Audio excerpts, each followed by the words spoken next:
मोक्षमार्गस्य नेतारं नेतारं कर्मभूव्रतां ज्ञातारं विश्वतत्त्वानां वन्दे तद्गुणालब्धे। तत्वार सूत्र में हमने अब सम्यक दर्शन के अतिचारों पर विचार करनी है और सम्यक दर्शन के 4 अतिचार यहाँ बताए, 5 अतिचार बताए और उनमें पहले नंबर का अतिचार था शंका, कांक्षा, विचिकित्सा, अन्य दृष्टि प्रशंसा, अन्य दृष्टि स्तवन। ठीक है ना। और हमने शंका का थोड़ा खुलासा किया। शंका का खुलासा किस रूप में किया कि ये जो जीव है इसे शंका मतलब क्या लेना। तो शंका जब जीव को होती है तो भयभीत हो जाता है और जब निशंक अंग का धनी होता है तब भय रहित हो जाता है। तो भयभीत होने वाला व्यक्ति के मूल में, भय के मूल में जो जो कॉन्सेप्ट है या भय के मूल का जो कारण है वो है सम्यक दर्शन का अभाव। बराबर, सम्यक दर्शन का अभाव। और जब जीव सम्यक दर्शन से रहित होता है तो 7 भयों में पड़ता है। और वो 7 भय कौन कौन से थे?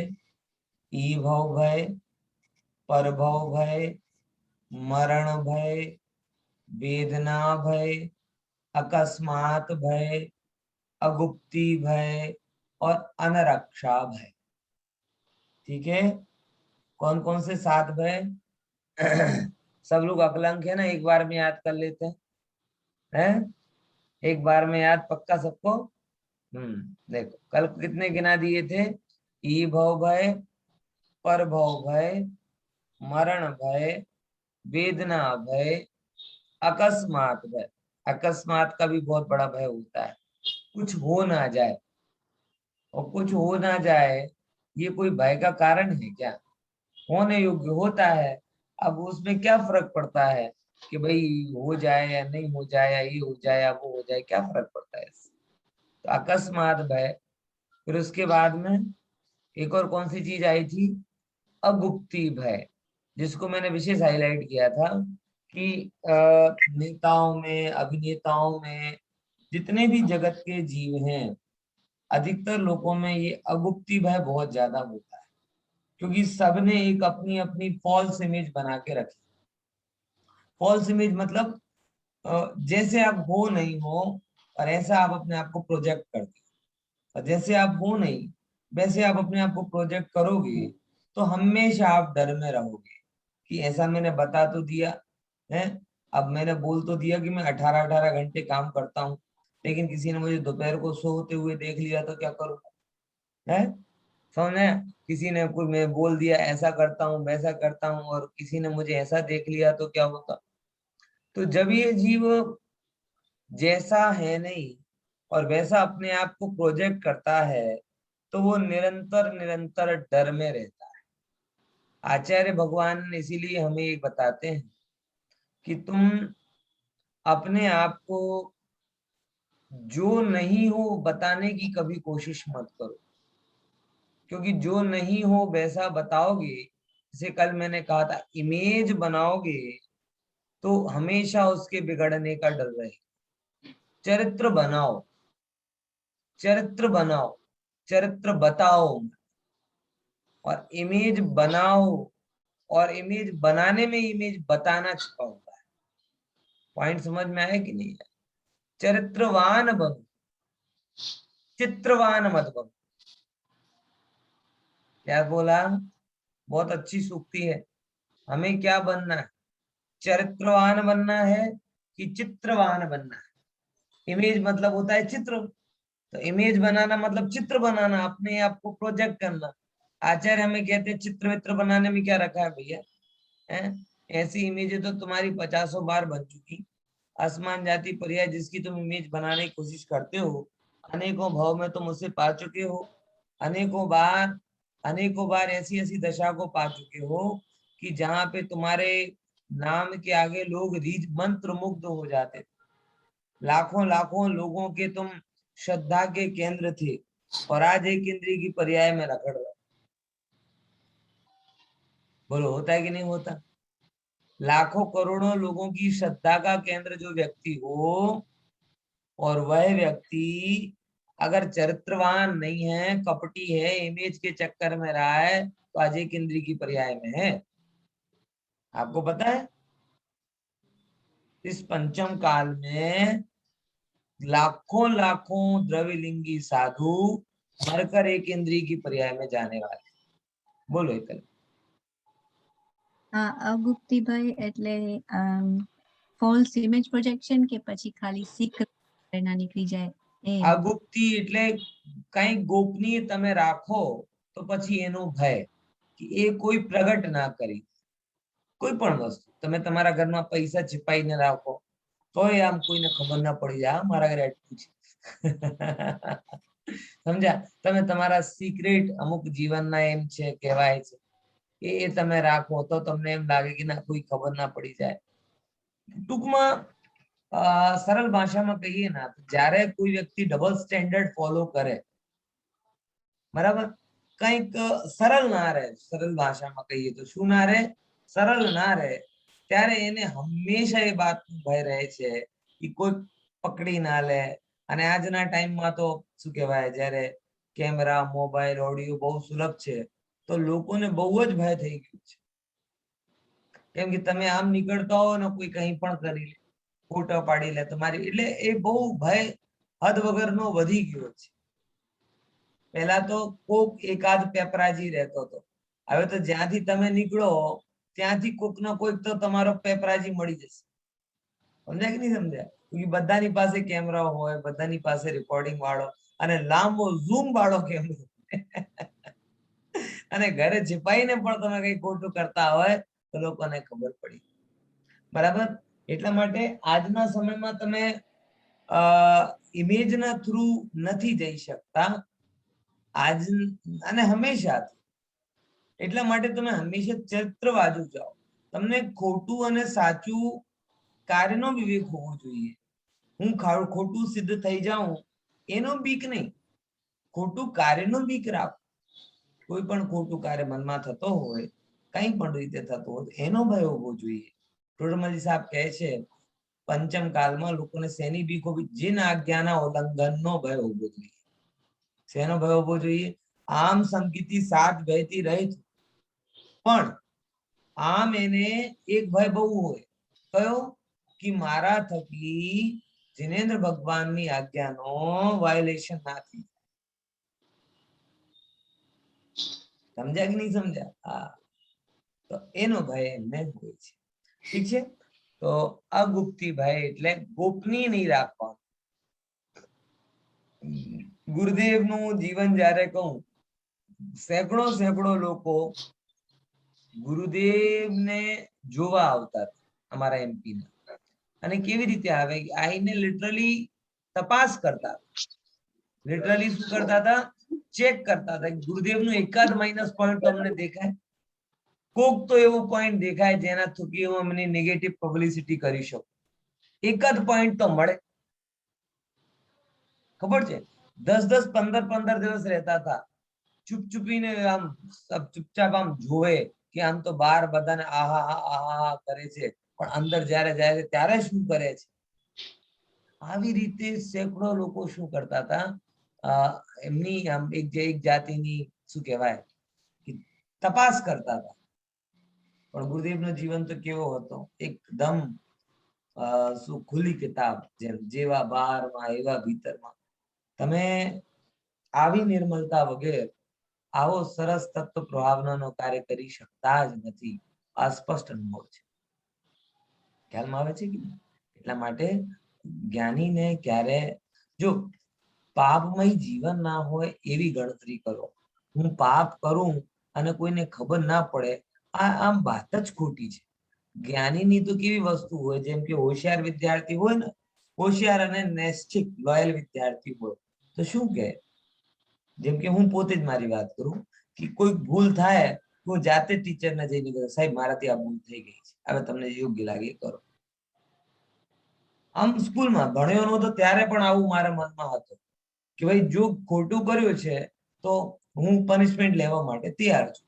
હું ક્યારે સાઈડ કોર્નર ના કરું कि गलती तो की है साहब लेकिन पनिशमेंट मत देना. नहीं, गलती हुई है तो पनिशमेंट होगा. तो ज्ञानी भी यही कहता है कि अगर मेरे जीवन में कुछ गलत हुआ है तो कर्म जो दंड देगा मुझे स्वीकार है.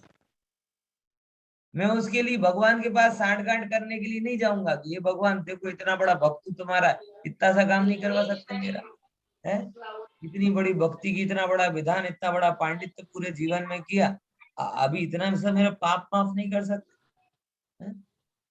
समझे कि नहीं? तो ऐसी एक ईमानदारी का भाव आपके अंदर में होना चाहिए कि हम मुझे छिपाना नहीं है. छिपा के कब तक छिपाओगे, किससे छिपाओगे, छिपा के किससे छिपाओगे. कर्मों के से तो कुछ छिपता नहीं है, सर्वज्ञ से कुछ छिपता नहीं है, और आपसे भी कुछ छिपता नहीं. 3 जगह तो आप पकड़े गए ना रेड हैंडेड. कि कहां कहां पर, एक तो सर्वज्ञ के ज्ञान में पकड़े गए, कर्मों में पकड़े गए, और सबसे बड़ी बात आप स्वयं की दृष्टि में पकड़े गए. अब बाकी रमन लाल और छगन लाल को पता चले या ना चले क्या फर्क पड़ने वाला है. वो रमन लाल छगन लाल की कोई वैल्यू है ही नहीं है जिनवाणी. आजू बाजू जो Tom Dick and Harry type व्यक्ति होते हैं, जिनका सबसे ज्यादा भय होता है, उनकी तो कोई कोई वैल्यू ही नहीं है. समझे कि नहीं समझे. इसीलिए यहाँ पर कह रहे हैं कि अगुप्ती भय नहीं रखना. बराबर. फिर आगे के क्या, अनरक्षा भय, एक 7वें नंबर का भय होता है. कौन सा, अनरक्षा भय. अनरक्षा भय क्या कहलाता है कि किसी भी प्रकार की कोई मुझे रक्षा नहीं करेगा तो क्या होगा, तो रक्षा का भय कि मेरी कोई रक्षा करे, मेरी कोई रक्षा करे, मेरी कोई सुरक्षा करे. ये जो भाव है, ये रक्षा करने का भाव, सुरक्षा करने का भाव, अथवा कल के दिन कोई मेरी रक्षा नहीं करेगा तो क्या होगा, ये जो अंदर में निरंतर पर में सिक्योरिटी खोजने की जो इच्छा है, वो समकिति में नहीं. समकिति को बहुत अच्छे से पता है कि भाई मेरी रक्षा कौन कर सकता है, मात्र और मात्र मैं ही कर सकता. बराबर. यहाँ कोई नारी शक्ति की बात नहीं है, यहाँ कोई पुरुष शक्ति की बात नहीं है, यहाँ चैतन्य शक्ति की बात. समझ में आया. ना कोई नारी शक्ति रक्षा कर पाती है, ना पुरुष का बल रक्षा कर पाता है. ये तो चैतन्य है, जो शक्तिवान है, बलवान है, वही जीव की रक्षा करता है. तो इस प्रकार से समकिति को 7 प्रकार के भय नहीं होते, और अगर इनमें से कोई भय उसके अंदर में रहता है तो उसके निर्मल सम्यक को मलिन करता है, यानी अतिचार. बराबर. फिर देखो कांक्षा. कांक्षा क्या कहलाती, इस लोक और परलोक में भोगादिक सामग्री की वांछा होना. क्या बोला, कांक्षा. कांक्षा दो नाम का अतिचार. ये क्या बताता है कि इस लोक में अथवा परलोक इच्छा करे, किसकी साहब, धर्म पालन कर रहे हैं, क्या मन में है, अरे धर्म से तो बहुत फायदा होता है, धर्म करते हैं तो धन की कमी नहीं होती, पुण्य भी कहाँ से आता है, यहीं से आता है. एक मुझे ये जो एक बहुत शुरुआत में एक उपदेश बड़ा वो लगता था, और जो आज भी लोगों को बहुत अच्छा लगता है, वो क्या है, वो क्या उपदेश है कि तालियां बजती थी जिस पर कि अगर मोक्ष चाहिए हो तो भी यहीं आना, और सुख चाहिए हो तो भी यहाँ आना. लोग तालियां बजाते. देखो मोक्ष वोक्ष को तो बाद में समझ लेंगे, लेकिन संसार में धन चाहिए हो तो भी किसकी शरण लेना साहब, धर्म. आज भी यही 95% लोगों की स्टीरियोटाइप समझ यही, मोक्ष वोक्ष की किसी को गरज नहीं. ये थोड़ा बहुत जो धर्म करते हैं ना, उसके मूल में भी ये पड़ा हुआ है कि पैसा वैसा तो यहीं से आता है, सब पुण्य से आता है. और पुण्य कहाँ से मिलता है, भगवान की भक्ति से, धर्म से, और सर्वश्रेष्ठ पुण्य तो स्वाध्याय से मिलता है। इसीलिए क्या करो, भर भर के पुण्य बटोरो। समझ में आए चाहे ना आए, प्रवचन तो सुन लो। ज्ञान नहीं मिलेगा तो पुण्य तो मिलेगा। ज्ञान से तो मोक्ष मोक्ष ठीक है, बात की बात है, लेकिन पुण्य से तो सब बैलेंस हो जाएगा ना। है ऐसे ही एक निराधार आधार पर जब धर्म की बुनियाद खड़ी की जाती है तो कहाँ तक चलेगी। बात समझ में आ रही। इसलिए कांक्षा इस भाव में, मैंने बहुत सारे मुमुक्षुओं को भी, एक तो बहुत मैं हतप्रभ हो गया, जो जाने माने मुमुक्षु थे, उनके घर पे मैं चर्चा करने के लिए गया, और उनके घर में ऐसी बात कहने लगे कि देखो ये संपन्न थे, इतनी सब संपन्नता है, ये मैं इतना धर्म करती हूँ, इसका ही तो फल है ना। है यानी क्या मतलब रहा कि मैं धर्म किसके लिए करती हूँ, संपन्नता के लिए, और संपन्नता को दिलावे सो धर्म, नहीं दिलावे सो कैसा धर्म। समझ में आया। आ, अब ये कांक्षा का भाव है, ये सम्यक दर्शन का विचार है, और अगर ये भाव मन में पड़ा हुआ है तो सम्यक दर्शन होना बहुत मुश्किल है। ठीक है, तो इस भाव में नहीं चाहिए कुछ। पर भाव में लोग तो बहुत परभव के एंगल से करते हैं कि परभव के लिए कर लो, इस भाव की कमाई तो बहुत हो गई, परभव के लिए कमा लो। मतलब परभव के लिए कमाना कि परभव को हटाना, क्या लक्ष्य आत्मार्थी का होना चाहिए। है बताइए, सारा जगत क्या कह रहा है, परभव के लिए कमाओ, और जैन धर्म कह रहे हैं कि हमें तो परभव चाहिए ही नहीं है, परभव को ही हटाओ। परभव को कमाना मतलब फिर से जन्म धारण करना, और जैन धर्म क्या कहता है, जन्म मरण का अभाव करना।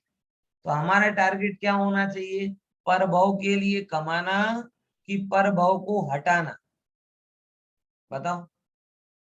लेकिन कांक्षा का भाव हटाने पर दूर नहीं देता, उसकी पूरी प्लानिंग, लॉन्ग टर्म प्लानिंग किसके लिए है। अरे सब बढ़िया चल रहा है आराम से, बस थोड़ा बहुत धर्म, मैं खुद अपनी प्राथमिक सोच बता रहा हूँ। और जब मैं बच्चा था, थोड़ा सा मतलब नहीं था, तब मेरे अंदर में एक गणित पुण्य पाप का सिद्धांत तो था। तो मैं कई बार अपने मन में एक बात प्लानिंग करके चलता था। कौन सी, कि इतने पाप नहीं करना कि नरक में जाना पड़े, त्रियंच में जाना पड़े, और मोक्ष के लिए जो व्रत व्रत वो भी नहीं करना। तो अपन क्या करेंगे, बैलेंस अप्रोच रखेंगे, मतलब इतने पाप नहीं करेंगे कि मोक्ष में, नरक में जाना पड़े, और इतना धर्म तो हो पाएगा नहीं अपने से कि मुनि महाराज बन जाए ना, एक टाइम खाए ना, जे करे ना वो करे। तो बस बीच वाला जो मार्ग है, जिससे फिर से मनुष्य में बने या देवगति में जाए, और यह देवगति भी अच्छी वाली देवगति, मनुष्य गति में भी राजा महाराजा के लड़के, ऐसी कुछ सेटिंग कर लेंगे। उसके लिए क्या करना पड़ेगा, बोले कांदा बटाका छोड़ देंगे, रात्रि भोजन छोड़ देंगे, सप्त व्यसन छोड़ देंगे, ये छोड़ देंगे, वो छोड़ देंगे। सेटिंग क्या करना है, कुल मिला के इतनी सी करनी है कि मोक्ष वोक्ष तो बहुत दूर की बात रही, नरक में ना जाए। मैं तो बड़ा हो गया, लेकिन अभी बहुत सारे लोग बच्चे ही, बहुत सारे लोग धर्म में बड़े होते ही नहीं है। संसार में काले बाल से सफेद बाल, और बाल से अबाल हो जाते हैं। अबाल समझ गए ना, बाल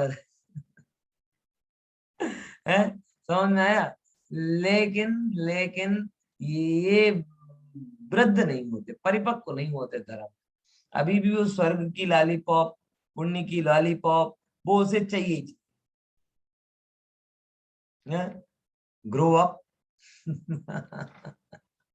समझे, अब ये नहीं चलेगा। तो इस भाव के लिए भी नहीं, और पर भाव के लिए, अरे हमें चाहिए नहीं, हमें तो आत्मा चाहिए। इस भाव में भी आत्मा चाहिए, और पर भाव में भी आत्मा चाहिए। ठीक है ना। तो इस लोक में और परलोक में भोगादि सामग्री की वांछा होना किसी भी रूप में, वो कांक्षा नाम का विचार है। फिर विचिकित्सा, चिकित्सा लिखा ना, चिकित्सा, ये चिकित्सा है। क्या है, चिकित्सा नहीं है, चिकित्सा। चिकित्सा मतलब क्या होता है, कि दुखी, रोगी, दरिद्री इत्यादि मनुष्य, प्रियंच और मुनिराज के शरीर को देखकर ग्लानि करना। कौन सा भाव होना? चित्री चढ़वाना भाव, ग्लानि करवाना। किन किन लोगों को? देखो आज के समय में बहुत बड़ा हो पाता है। जीव को सफाई की समझ जब से हुई ना, तब से गंदगी के प्रति घृणा का भाव। मैं क्या बोल रहा हूँ, बहुत सोच विचार के बोल रहा हूँ, आप समझिएगा मेरी बात। जब से जीव को सफाई की समझ हुई, तब से गंदगी के प्रति, मलिनता के प्रति घृणा का भाव। ध्यान से समझिए, सफाई की समझ होना और गंदगी के प्रति घृणा का भाव होना, ये दोनों अलग। स्वच्छ होना कोई कोई गलत बात नहीं है, ठीक है, होना चाहिए, अच्छी बात है, लेकिन गंदगी के प्रति घृणा का भाव नहीं होना चाहिए। आज ही हो रहा है। आप अगर गंदगी के प्रति घृणा का भाव रखोगे तो सफाई कैसे कर पाओगे?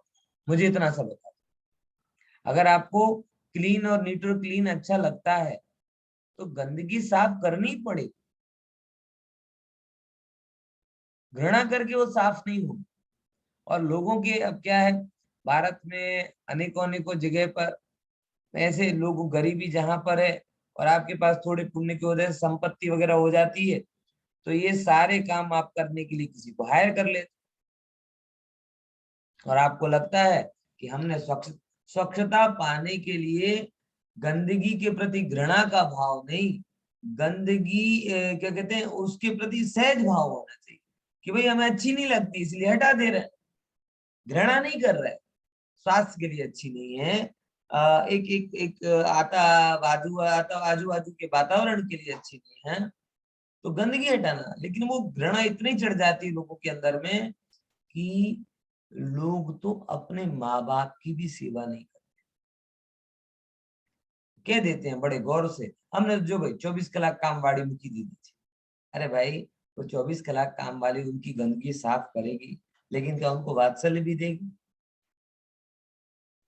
मैंने बहुत देखा है, 24 कलाक काम वाले रखते ना, जब तक माँ बेटे बहू होते हैं तब तक तो ध्यान से देखते हैं, और जैसे बेटे बहू यहाँ के वहां चले जाते हैं, लिटरली मारते हैं, परेशान करते हैं, और वो बेचारे कुछ बोल नहीं पाते हैं क्योंकि उस बस पथारी बस हो गया, और ये अपनी 24 आवर्स की ड्यूटी करके शांत हो जाते, मजा आ जाता, अपना काम पूरा हो गया है। समझ में आया? इसीलिए गंदगी का भाव मत रखो, है। गंदगी की ठीक है, एक अवस्था है, और मैं तो ये बात तत्व को समझने के आधार पे बात कहता हूँ कि खरेखर क्या हमें गंदगी के प्रति घृणा करने का अधिकार है? क्या हमारा ये शरीर, जिसका पूरा सिस्टम हम जानते हैं, इतना मलिन शरीर होने पर क्या हम किसी के प्रति घृणा कर सकते हैं? विचार करके देखो, सर्वाधिक गंदगी कहां पर? इस शरीर में। कैसी? कि निर्मल से निर्मल वस्तु डालो और सब विष्ठा होकर निकलती। पानी भी अगर 5 मिनट इस शरीर के कांटेक्ट में रह ले तो वॉमिट कहलाता है, मलमूत्र कहलाता है। ऐसा हमारा शरीर है, और तो हम दुनिया भर की वो बातें करते हैं, मने तो चितरी चढ़े छे न जो गमतू नथी, न हड़વું गमतू नथी, आम करतू गमतू नथी, न तेम करવું गमतू नथी, है। कैसे पॉसिबल? हमें कोई हक ही नहीं है कि हम गंदगी को देखकर अपने अंदर के परिणाम बिगाड़ें, क्योंकि हम स्वयं ही इतनी मलिन अवस्था को प्राप्त। पॉइंट समझ में आया? इसीलिए दो एंगल बनते हैं, या तो सबको आत्मा जानो तो कोई मलिनता का प्रश्न नहीं, या शरीर को भी आत्मा जानो, ओ क्या कहते हैं, ईश्वर प्रभु जानो, परमाणु परमाणु प्रभु है, तो शरीर का एक एक परमाणु और गंदगी का एक एक परमाणु वो भी अपने आप में शुद्ध है। और अगर इसको मैला जान रहा हो, उसको मैला जान रहा हो, तो ये भी मैला है, वो मैला है, डस्टबिन में और कचरा, क्या फर्क पड़ता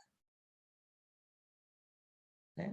तीन इक्वेशन बनेंगे ना, या शरीर को आत्मा को पूर्ण रूपेण शुद्ध मानो, तो भी ये आपको जुगुप्सा के भाव नहीं होंगे। शरीर के परमाणु भी अपनी अपनी दशा रूप परिणमित हो रहे हैं, ये जानो, तो भी जुगुप्सा के भाव नहीं होंगे। और अगर शरीर को मैला जान लिया और बाहर के परमाणु, गंदगी के परमाणुओं को भी मैला जान लिया, तो मैले के ऊपर मैला, डस्टबिन में थोड़ा और कचरा, क्या फर्क पड़ता है? तीनों ही दशाओं में आपको घृणा नहीं, और घृणा होनी भी नहीं चाहिए। आज ये घृणा के कारण वैयावृत्ति का भाव बिल्कुल कम हो गया है। बराबर, किसके कारण? घृणा के कारण। ये घृणा नहीं होनी चाहिए, ठीक है? तो ग्लानि नहीं करना, बल्कि दुखी जीवों, आपको पता है निर्विचिकित्सा अंग में किसकी कहानी आती है? सुनी निर्विचिकित्सा अंग कहानी? किसी को आती है? संध्या भाभी है, प्रज्ञा बहन, निर्विचिकित्सा अंग में कौन प्रसिद्ध है? उदयन राजा। कौन से राजा? उदयन राजा। हाँ, खुशी बहन को याद आई, अब बोलो क्या याद आया? सर वो है? जो मुनिराज थे जिनको ऐसे कोढ़ था और पर्स में से परु गुजराती में वगैरह कहो ने निकल हाल रहा था कांस्टेंट, हाँ, तो એમને મારો ધૈર્ય જવાબ આપી દે પછી તમે બધા ધીમે ભક્તિ ધીમે પૂર્વક હિન્દી એમને હિન્દી બોલો ને. બોલાવ્યું ઘરે, એટલે ઈ સ્વર્ગના હા, એક દેવ હોય છે અને દેવવ્રત. સ્વર્ગના દેવે એમને એટલે એકચ્યુઅલી ટેસ્ટ કરવા આવ્યા હતા. હા, સરસ એક વાર્તા છે, પણ ખરેખર વિચારવા જેવી છે. હું કહી દઉં, ટૂંકમાં કહી દઉં, આમ બહુ વાર્તા સંભાળવામાં મને રસ ઓછો પડે છે. ગોચવી કરતા વખતે એમને કઈક હા, વેરી નજીક સુધી પહોંચી ગયા. હવે હું આમ કહું તમને કે એકવાર દેવોમાં એક ચર્ચા ચાલી કે જગતમાં નિર્વિચિકિત્સા અંગમાં સૌથી ધની કોણ છે, જેને વૈયાવૃત્તિ બહુ જ ઉત્કૃષ્ટ રૂપે હોય છે. તો લોકોએ કીધું ઉદયન રાજા છે, એ બહુ સારું છે. દેવોએ વાત કરી તો એક દેવ કે હું કેવી રીતે માની લો, હું ચેક કરવા જઈશ, ટેસ્ટ કરવા જઈશ. તો શું થાય છે ત્યાં કે ઉદયન રાજાની સામે દેવ એક મુનિરાજનો વેશ બનાવીને આવે છે. અને મુનિરાજ પણ કેવા, જેમને આખા શરીરમાં કોડ કોડ કોડ નીકળે છે, ગંધ, પરુ, પસ, બદબુ, જીવાત, મતલબ કઈ કઈ મીટર સુધી લોક એમની પાસે આવતા નથી. આવો એમનો દુર્ગંધદાયક અને ગ્લાનિમય શરીર થઈ. પણ એ સમયે ઉદયન રાજા શું કરે? ભાગતા નથી. હે સ્વામી, આતૃ આતૃ તિષ્ઠો તિષ્ઠો, પડગાહન કરે, આહાર કરાવે, અને બહુ ભક્તિથી આહાર કરાવે. તો દેવને લાગ્યો હજી ટેસ્ટ થોડુંક ટફ કરવું જોઈએ. તો આવા એક ટેસ્ટમાં તો પાસ થઈ ગયા. પછી એ શું કરે? ઉદયન રાજા કે સામે જે દેવ આવ્યો તો એ વોમિટ કરે. દેવ ઉદયન રાજા ઉપર જ વોમિટ કરી, અને એકદમ દુર્ગંધમય વોમિટ.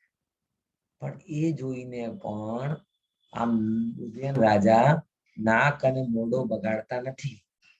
ઉદયન રાજા શું કરે? ઓહો, એ તો મારાથી જ આપવામાં કઈ ભૂલ થઈ ગઈ હશે, એટલા માટે શું કહેવાય કે એમને અંતરાય થઈ ગયું. એમ જાણીને એ મુનિરાજની પોતાનો નહીં, મુનિરાજના શરીરનો પરિમાર્જન કરે છે. વિચાર કરો, પોતાના ઉપર વોમિટ કરી દીધી મુનિરાજે, તો પણ એ શું કરે? મુનિરાજનો વિચાર કરે છે, પોતાનો વિચાર કરતા નથી. ત્યારે દેવ પ્રગટ થાય અને પછી કે ના, ખરેખર તમારા અંદરમાં વૈયાવૃત્તિનો ભાવ પ્રબળ છે અને ગ્લાનિનો ભાવ સહેજ પણ નથી. What it?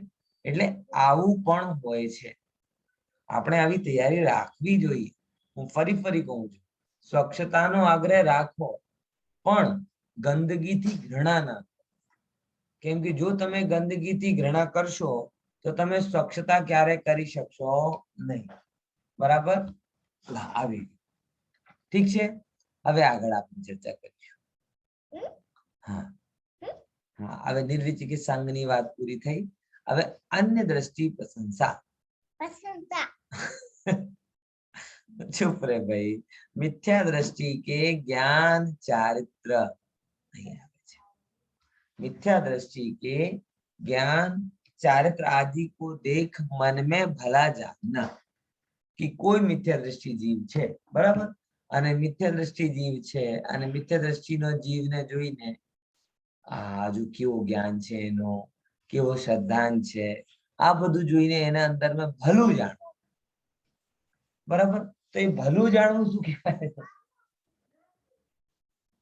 એ ભલા જાણવાના બોલે કોઈ કે એનાથી એ શું થયો? ભલાને તો ભલો જાણવું જોઈએ ને, અને બુરુને બુરું જાણવું જોઈએ. તો કે મિથ્યા દ્રષ્ટિ જીવના જ્ઞાનની અનુમોદના કરવાથી મિથ્યાત્વની અનુમોદના થાય છે. ફરીથી મારી વાત है, ये बहुत सारे लोग जब इस बात को समझते नहीं ना, तो उन्हें लगता है कि भाई आपके ज्ञान की प्रशंसा कर रहे हैं, ठीक है, मिथ्या दृष्टि के ज्ञान की प्रशंसा करने में क्या दिक्कत? ज्ञान की प्रशंसा कर रहे हैं तो भले को भले जानना, बुरे को बुरे जानना, उसमें क्या? बोले नहीं, तुम समझो प्रशंसा क्या है, एक प्रकार का उस तरफ वलण. आज अगर आपने किसी मिथ्यात्व के आयोजन की प्रशंसा की तो लोगों के अंदर में एक प्रकार का कॉर्नर बन जाएगा, वहां जाना चाहिए. आप विचार करके देखो, मैं सिंपल वस्तु कहूं, आप कोई व्यक्ति है जो दाखला तरीके अपन कहे ना, जाकिर नायक है, बराबर? जाकिर नायक बहुत प्रसिद्ध पर्सन है, आप लोगों को शायद पता होगा. इस्लामिस्ट टीचर है और बहुत सारे क्या कहते हैं शास्त्रों के रेफरेंस देता रहता है. आप कोई के हिसाब उसके ज्ञान की प्रशंसा करो, कितना ज्ञान, कितना ज्ञान, और ज्ञान की प्रशंसा करना वो अच्छी बात है. बोले नहीं, ऐसे समय में जब प्रशंसा से आकर्षण उत्पन्न हो रहा हो तो वहां मौन रहना श्रेयस. देखो, आपको तो समझ थी, आपने तो प्रवचन सुने भी, कक्षा सुनी भी, जैन धर्म का थोड़ा बहुत फंडामेंटल नॉलेज भी, इसीलिए आप शायद उसके गुण दोष को ग्रहण कर सको. लेकिन समाज ऐसा नहीं होता. समाज में 90% लोग गप्पों से चलते हैं. गप्पों से समझ में आए ना, जैसे मैं कपड़ा लेना है, कपड़ा, तो हम बहुत बड़े एडवर्टाइज और होर्डिंग्स नहीं देखते. हम किससे पूछते, તમે ક્યાંથી કપડા લાવો છો? हम પહેલાના ત્યાંથી લઈએ, બસ પહોંચી જઈએ. यानी आज भी समाज में 90% लोग किसकी सलाह लेते? अपने अड़ोसी पड़ोसी. मुझे भी अगर कुछ काम करना है तो हम किससे पूछेंगे? अगर वो किसी की प्रशंसा कर देगा तो वहां चले जाए. होता कि नहीं होता? एक जनरल समाज का सिनारियो ये है. गजब यही है, मतलब ये दुर्भाग्य भी कहो चाहे जो भी कहो, रियलिटी कहो, कि आज भी एक्सपर्ट एडवाइस की बजाय अड़ोसी पड़ोसी की एडवाइस हमारे लिए ज्यादा वैल्यू करती है. फैक्ट है कि नहीं? एक्सपर्ट तो चीखते चिल्लाते रहते हैं, लेकिन जिनके प्रति हमारा फैथ है, ऐसे ऐसे कोई भी व्यक्ति अगर हमें कुछ बोल दे, कौन से डॉक्टर के पास जाना, बोले जिस डॉक्टर की कोई प्रशंसा कर रहा हो. कौन से किराया मॉल में जाना, जिस मॉल की किसी ने प्रशंसा कर दी हो. यानी प्रशंसा प्रशंसा नहीं होती. प्रशंसा एक प्रकार का साधन है जिससे हमें आकर्षण उत्पन्न होता है. अगर हमने मिथ्या दृष्टि जीवों की प्रशंसा की तो हमारी बात को सुनकर कोई जीव वहां पर पहुंच सकता है. इसलिए अगर आपको वहां ज्ञान भी दिख रहा है तो भी आप उसकी प्रशंसा मत करो, उसके बारे में मौन रहो. क्या रहो? मौन रहो. क्योंकि जब तक समाज में इतनी परिपक्वता नहीं आती कि गुण दोष को ग्रहण कर सके, तब तक किसी को देखकर मन में भला जानो ये करोगे तो उसकी तरफ गमन हो जाए. आज भी होता है ना कि भाई जो चीज आपको लेनी नहीं हो, बराबर, आप रतनपुर गए, रतनपुर, बराबर, आपको साड़ी नहीं लेनी थी, वो दुकान वाला शू कहते कि बेन जी लेता नहीं, पढ़ाई ने जोई तो लो खरा है. એમ ખબર છે કે એક વાર જ્ઞાનમાં આવશે તો પછી ખોપચામાં આવી જશે. ગમ્યું તો પછી લેડીઝ તો એક જ કે આમ તો લેવાનું નહોતું પણ ગમ્યું તો બે ત્રણ લઈ આવ્યા. એક નહીં, બે ત્રણ લઈ આવ્યા. એ શું છે? તો એમ અહીંયા કહે છે कि जो अन्य मतवादियों की प्रशंसा करोगे तो आज नहीं तो कल उनके चंगुल में फंस जाओ। हर जगह गुण तो होते ही। टोडरमल साहब से भी ये प्रश्न कहा कि भाई अन्य अन्य मत में भी तो अच्छी बातें हैं, उनको तो भला कहना कि नहीं कहना। तो टोडरमल साहब ने क्या उत्तर दिया पता है कि एकदम खोटा सिक्का चलाने जाएंगे तो चलता नहीं, इसीलिए उसमें थोड़ा स्वर्ण तो मिलाना पड़ता है। बात समझ में आ रही कि नहीं आ रही? अगर धूर्त सोना नहीं, सोने का पालिश कर करके चीज को दे रहा है तो उसे सोने का पालिश में भी तो खर्चा लगता है ना, तो उसे वो खर्चा करने का अभिप्राय नहीं है, लेकिन उसे पता है कि अगर वो सोने के पालिश नहीं करेंगे तो कोई ठगाएगा नहीं, तो जो पॉलिश करने का खर्चा है वो ठगाने के लिए कर रहा। ऐसे ही अन्य मत में जो प्रशंसा, जो अच्छी बातें हैं, वो भी कहीं ना कहीं आपको अन्य मार्ग पर लेके जाती है। इसीलिए आपको प्रशंसा करनी नहीं चाहिए, मौन रहना चाहिए, बराबर, क्योंकि आपकी बात से आकर्षण उत्पन्न हो जाता है अन्य किसी जीव को। तो क्या करो, आपने तो विवेक कर लिया, चलो ठीक है, जैसे मैं हूं, बराबर, मैंने लगभग सारे दर्शन, सारा वेद आदि जो भी है, सब दर्शनों के लगभग सब पढ़ लिए। अच्छी बातें भी हैं बहुत सारी, लेकिन मैं उनके आपको तत्वार्थ सूत्र के बीच बीच में वो बोलता जाऊं, गीता के श्लोक बोलूं, उपनिषद की सूक्त बोलूं, तो आपके अंदर में क्या हो जाएगा कि पंडित जी भी तो उपनिषद बोलते हैं ना, पंडित जी भी तो गीता की बात बोलते हैं, तो सच्चा होगा ना। तो ऐसे करके वो डाइवर्जन कहां पर हो जाएगा, सच्चे अनेकांतवादी धर्म से हटकर एकांतवादी तरफ हो जाएगा। इसीलिए सम्यक दर्शन का ऐसे अधिकार कहा है। ठीक है, देखो अब आगे क्या कहते हैं, एक और अच्छी बात, प्रशंसा नहीं करना, और क्या कहते हैं, अन्य दृष्टि संस्तवा, मिथ्या दृष्टि के ज्ञान चरित्र आदि को देख वचनों से प्रशंसा करना।